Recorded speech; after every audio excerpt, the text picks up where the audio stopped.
The list is long, but I should make a special mention of the Sekara restaurant, the international diplomatic suppliers, and the Sri Lankan community members who voluntarily came up to blend this event with multicultural, multi-ethnic and multi-religious character of Sri Lanka. Please enjoy the evening. I thank you. The country has so many connections with this country which has not been said before. We know you so well, you know us so well, and I've no doubt that that's going to continue for many years to come. I know that we're also all glad, and I can say this on behalf of all friends of Sri Lanka in this country, that after so many years of difficulty, things now look a great deal calmer and more peaceful, and we congratulate you on that. Nationals of Sri Lanka among you, may I also say this is a particularly good occasion for me to repeat what we said not so terribly long ago in welcome to your new and dynamic High Commissioner here. He is extremely welcome, and we look forward to working with him over the next few years for as long as his government chooses to leave him here, which we hope will be a very long time. And so I hope that you will all join with me in drinking an extremely warm toast to, firstly, the long life, health and happiness of the President of Sri Lanka and to all the people of Sri Lanka.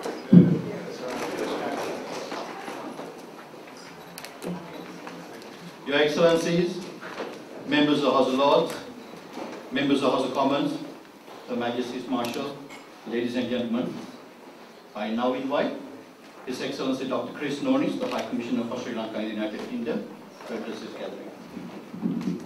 Your Excellencies, my Lords, ladies and gentlemen, and especially friends.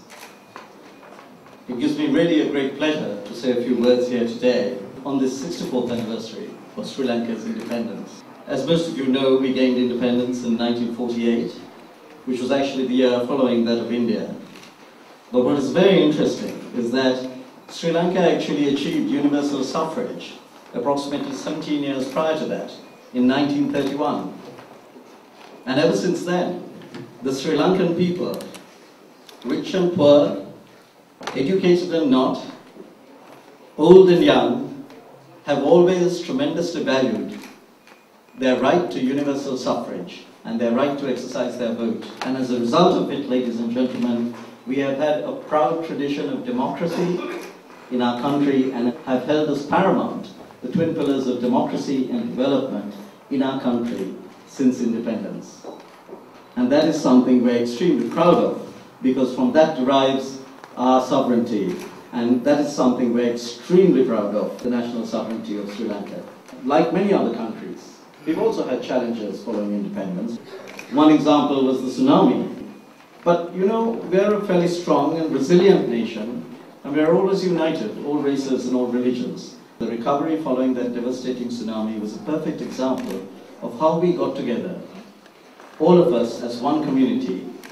But of course, as you know, probably the greatest challenge we've had since independence is the autocracy and hegemony of terrorism. As you know, under terrorism, many innocent men, women and children lost their lives unnecessarily. After 28 years, we achieved peace in our country in May 2009. And that was achieved under the leadership of His Excellency, President Mahinda Rajapaksa. And now that we have achieved peace, we now have that historic opportunity to make that transition from developing to developed nation. But the speed of that transition, ladies and gentlemen, will depend not only on the indigenous communities of Sri Lanka, but also on the communities within the diaspora, on the British community, all the international communities, and in particular, all the communities that all of you today represent. And in that context, it's so wonderful to see you all here today, from so many different countries, representing your governments, representing different institutions, both Commonwealth and non-Commonwealth. I'm extremely thrilled to see such a variety and miscellany of people, all of you here today, to celebrate the Day of Independence of Sri Lanka. And I think now that we have peace in the country, we have a wonderful opportunity to replenish that reservoir of goodwill and to try and build on it and strengthen it and force new bonds between our countries. I think one of the things, of course, as we move towards peace, the fundamental, of course, is the process of reconciliation, reintegration, and reconstruction. And our country, in the last 2 years, has made tremendous progress in that regard, because we are committed towards building a pluralistic and inclusive society for all races, Tamil, Sinhalese, Muslim and Burgher, and all religions, Buddhist, Christian, Hindu and Islam. We're all getting together as one nation. I myself have visited cadres who were previously terrorists, who are being wonderfully rehabilitated into society. We've seen the demining that has gone on and taken place. There were over 1.5 million unexploded mines at the time the terrorism ended. Over half of those have now been cleared with assistance of the international community. One fundamental of bridging rural areas together is that it is very much in consonance with His Excellency the President's policy of the Mahinda Chintana. It is a pro-poor policy, and what it advocates is growth with equity. What it does is bridge the urban-rural gap and ensure that the dividends of peace will also accrue to all sectors of society. And I think that is something we're seeing at the moment. I even went down south to see the development of the port in Hambantota, and there's now a new airport being done. I even tried the Southern Highway. But of course, far greater than all that is the unity between all our societies. And that is something that we treasure very much. The difficulty, ladies and gentlemen, is that there's often, and very often, a dichotomy of perception between the very real progress that is going on in countries post-conflict and what is portrayed sometimes, occasionally, very adverse publicity in only very small areas of the media, but nonetheless that has an impact. And the tragedy is there are people who are actually committed to separatism. There are people who are the demagogues of division. And now, of course, with the end of terrorism, there is still fundraising going on.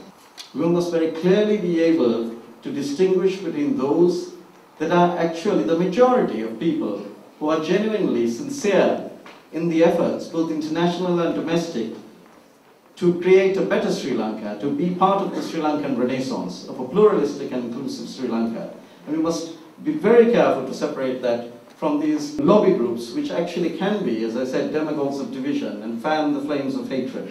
And I think the fundamental, ladies and gentlemen, we invite you all to come and visit our country. Every one of you, and we hope to see all of you within the year, in Sri Lanka, to come objectively, impartially, and see for yourselves. Because it is only then that you will truly be able to judge for yourself. And then the people of Sri Lanka who are struggling to unite and have a pluralistic society will then be able to be judged impartially and objectively. Because what we really need in Sri Lanka, ladies and gentlemen, and my lords and ladies, is really the graciousness of heart and the generosity of spirit, so that all our communities in Sri Lanka have both the time and the space to unite and rebuild our nation. Because we in Sri Lanka are absolutely serious about building the Sri Lankan Renaissance. The other thing we invite you to do, not only just to come, but obviously, we have great tourist attractions to offer in terms of our rich architectural, artistic heritage, our wildlife parks and our beaches.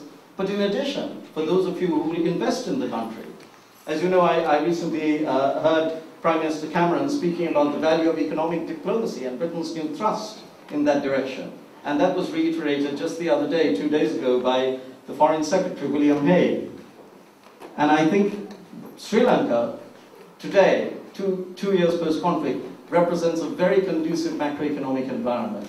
If you look at our growth, our GDP growth rate has been over 8%, quarter on quarter. We have single-digit inflation, we're narrowing the fiscal deficit, and we've got historically high external reserves of over $8 billion. But what is even more interesting than that is 2 points.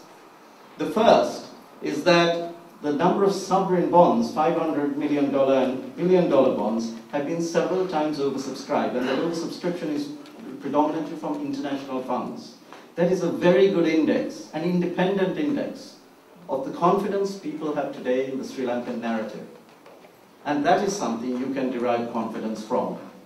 I think that is certainly probably one of the most important things from the economic perspective, and that is particularly why we invite you all to come there, and even our burgeoning stock market at the moment, of course, represents an extremely attractive investment. What is most important about all of us is that we've been living as a heterogeneous community for over 2,500 years. This issue of 28 years, however difficult, however challenging it was, 28 years is not going to stop us from living together, united again.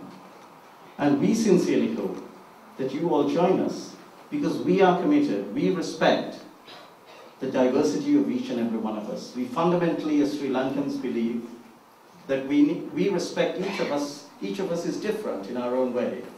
And I think as a doctor, I say as a doctor, that's what makes us, that's the beauty of human beings. And I think in that context, it is when you recognize that we cannot change each other, but we need to respect each other with our diversity and differences.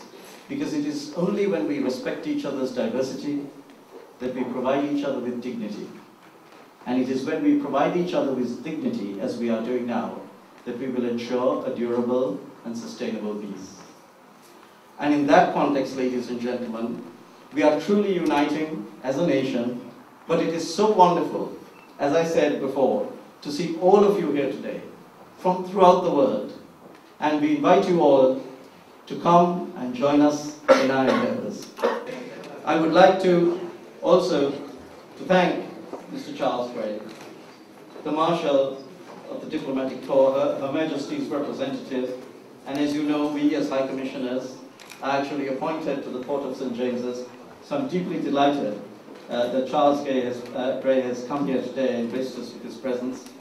I would like to now propose a toast. There is a lady who I have tremendous affection and admiration for, because I think on Monday, I think she began her Diamond Jubilee, and I think she has done a wonderful sense of, has always displayed such a wonderful sense of duty to the Commonwealth and to Britain and to the world. And I certainly, when I presented my letters of commission to her, we had really a very interesting and fascinating conversation in which she reminisced about the 3 occasions she has been to Sri Lanka.